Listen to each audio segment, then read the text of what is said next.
Well, hello, stained glass people.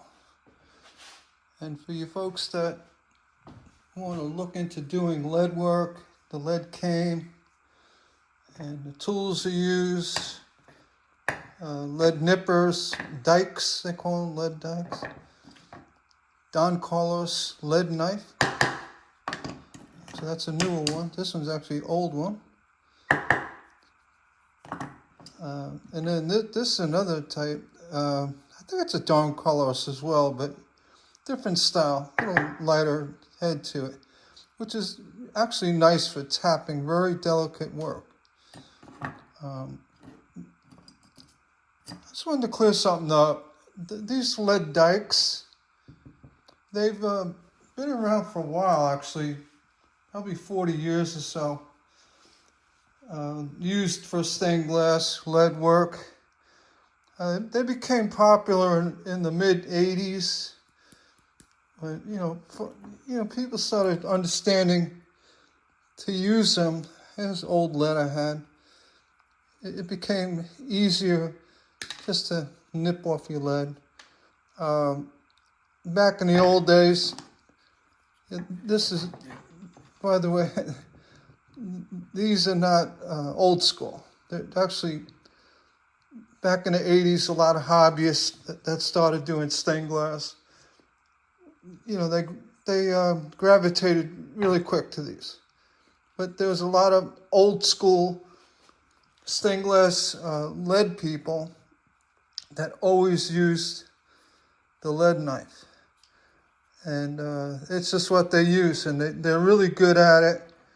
Whether it's the thin 1/8-inch lead, there's a way of getting into the lead. You wiggle it, pushing down, to get your cut.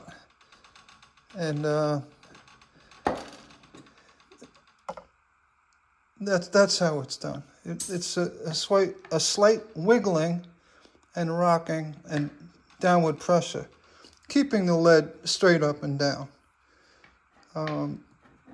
More so for 1/2-inch lead.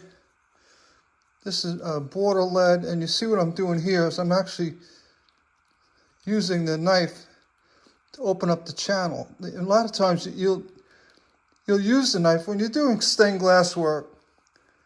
You're always going to have this knife in your hand, not in your hand, but access. You're going to have easy access because there's a lot you can do with the lead knife.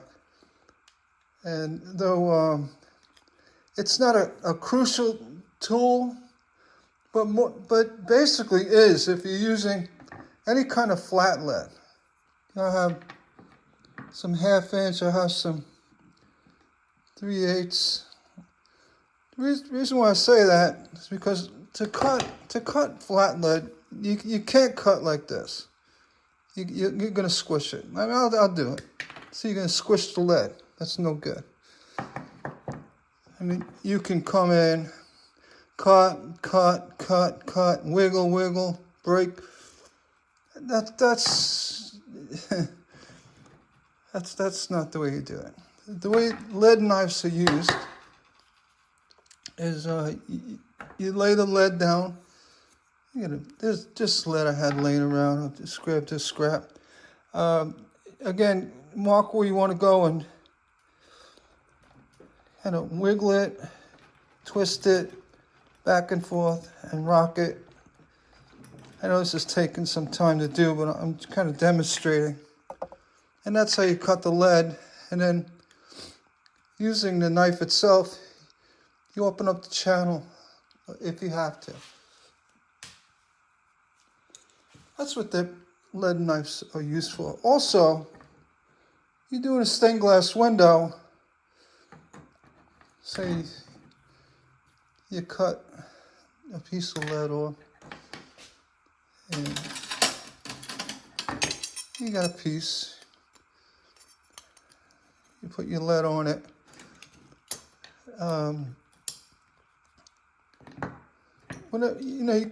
You could build with the lead dikes and put your lead down. Say this is a window, or use your knife to hold your piece in and actually take the knife and tap it in like that. That's the weighted end of this knife works really well for that. As well, you can lift up like that using nails. You just use it as a pry. On top of that, I mean, if you're building a window, one thing I found out really nice about using lead dikes, and I'll show you, the dikes themselves, if you hold them flat, you see that the blade is on a slight angle here. So you have to remember that that's going to cut. If you try to cut like that, you're going to cut your lead on an angle. All right. So what I found, you just got to, once you get comfortable using it, I'm going to cut a bigger piece off here. My demonstration. You get used to what angle you got to hold it at. It's also another way is if you're doing your window, you come in from the top and you cut down like that. That also works. It's pretty accurate. What I was getting at, one of the little hidden benefits of these lead dikes is when you cut it, one side's going to give you a flat edge like that, because you come straight in like this. It's going to be nice and flat. And you always cut, against the top and bottom leaf. The other side will give you almost like a pointed thing here. So what I found, if you're doing a leaded window, and you got your points, so you got the points of the lead. If you're actually doing a window, and look at that, they line up perfectly on a 45 miter. And it's going to be a little tricky to do. I'm going to hold that down, and then your next piece, say it was a corner, and then the next piece can sit just like that, into that area. This one's got that cut. You want the flat cut, because this is now, when these two are together, let me get another piece, a 1/4 inch, just because, it'll work better. It's the same size lead. Okay, you got this and that, and then you come in like that. We'll give you a nice 3-point joint. Okay, so if you cut off, you get those ends from the back of the knife, the nippers, dikes. It's not the end of the world. You can use that for corners. And a lot of times, I mean, you do it intentionally, right? So that's one of the little benefits I found about using the lead dikes. Using the knife, again, when you're working with it, you can take your metal pins and a little tap, tap, and it's in. The other way, using the dikes, using your fingers, or you got to pick up your mallet, you could do that. I've done that as well. And just wanted to point that out. So these are not old school. This is new school. This is 1984 hobbyists that decided to make leaded windows tool. And then, we use them today, but back then, used the lead knife. All right? And as well, all your stained glass, not even 90%, 100% of them is all going to be edged in the 1/2 inch lead. That's a necessity, because for trimming, for shimming, you got to use the 1/2 inch lead. And if you have a problem, you need to open it. You take your fid, you can run your fid down. You dip it in a little flux. Helps you out. This is actually a high tensile lead. It's very stiff. Let's see, got one. Actually, most of the lead I use is the high tensile. Yeah, this one's actually, this 1/8 inch is like a medium to soft. It's all high tensile. But what I'm getting at, to open up your lead, at the end you can run your fid down the channel. And then as well, when the window's done, I had a mess going on here. When the window's done, you know, this is say the outside here. You run your knife down just to flatten that leaf. Right? And you could do a lot with the knife. It's not just for cutting lead. It's a mini hammer too, as well as if you're doing stained glass, you can do light taps. You don't want to really smack it, but light taps just to set the piece in. I find it better to use the plastic end of a mallet, and come in. You won't chip your glass here. I got that, and then the high tensile lead. You really can't stretch it. You might get a little nudge out of it, out of a 6-foot piece, but it's not like the softer lead. You can pull even 1/2 inch, 6-foot 1/2 inch. You can get about that much out of it, and then the actual 1/8 inch and 1/4 inch, you can get even more. So anyway, I just wanted to bring it up that lead knives are old school. It's what, master stained glass craftsmen and women have been using for a very long time. These lead dikes, though they do work well, it's more of a modern thing. And it's something that hobbyists in the mid-'80s have adapted to. With the grinder as well. That and the grinder. They kind of came in, though they were invented earlier, they just became very popular in the 80s. Back when we did glass in the 70s, we didn't grind. We cut perfectly to the pattern, and we used a carborundum stone. Or actually, the breaker grouser pliers.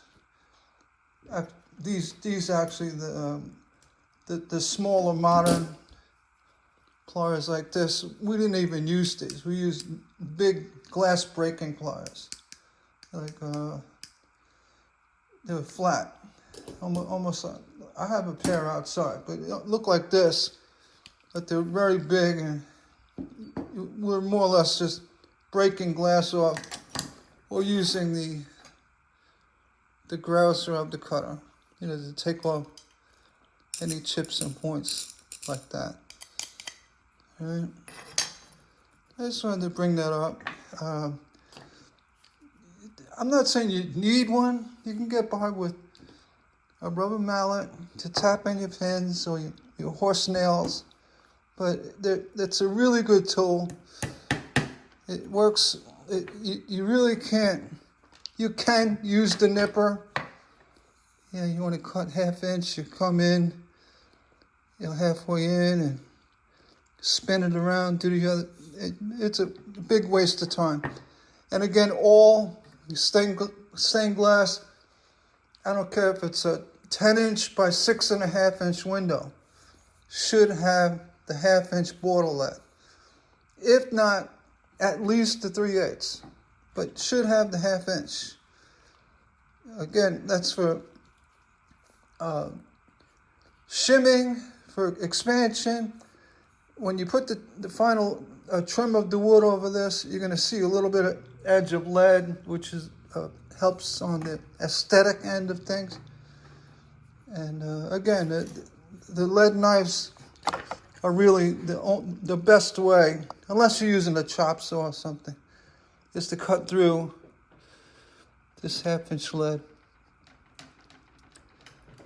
And I'm not in my environments, and everything's moving around, but that's how you do it. It's a slight wiggle and rock and side to side to get that to cut, right?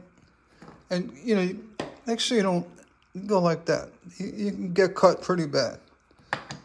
And I hope that helped. I just wanted to clear up why, if you're doing any lead work, say this is 90% essential. 95? You really should have one. This is the Don Carlos. They do make them in Japan. This may be, let's see, stainless steel.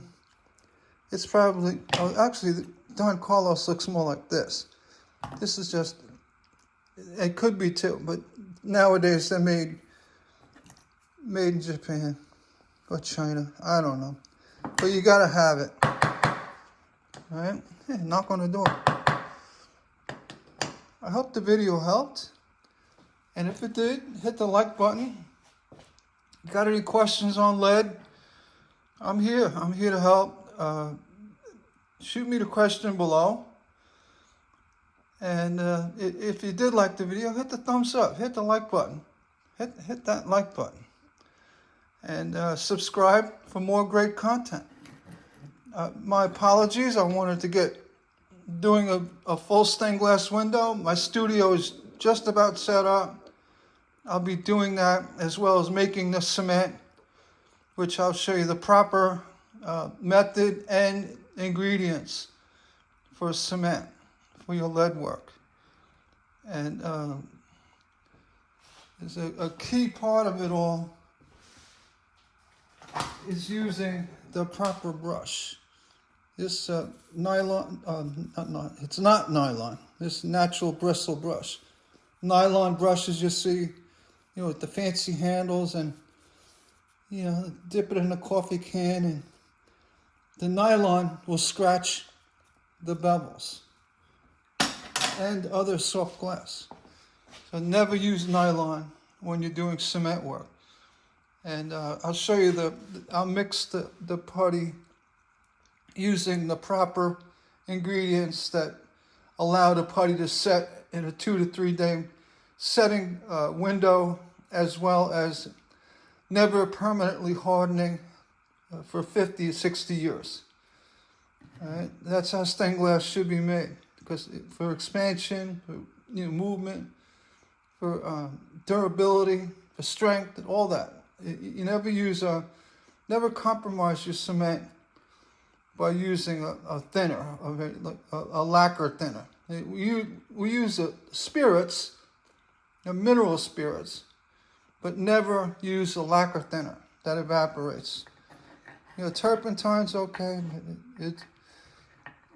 I find it to be a little gummy.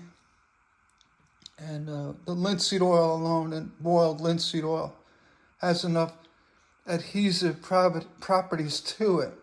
So you don't really need to go with the turpentine. But turpentine will break down the oil and the cement mixture.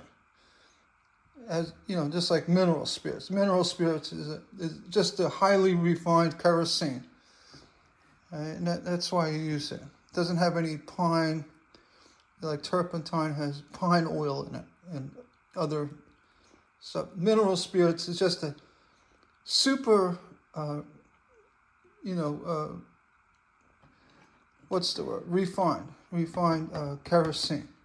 And it's used in Europe. It's been used for stained glass. The European masters, and they'll tell you about, use spirits. They don't call it mineral spirits. They call it spirits. All right. So again, hit the like button. We'll see you next time. And again, comment below. See right there, right down there. Look down, right there. Leave me a comment. Thanks for watching.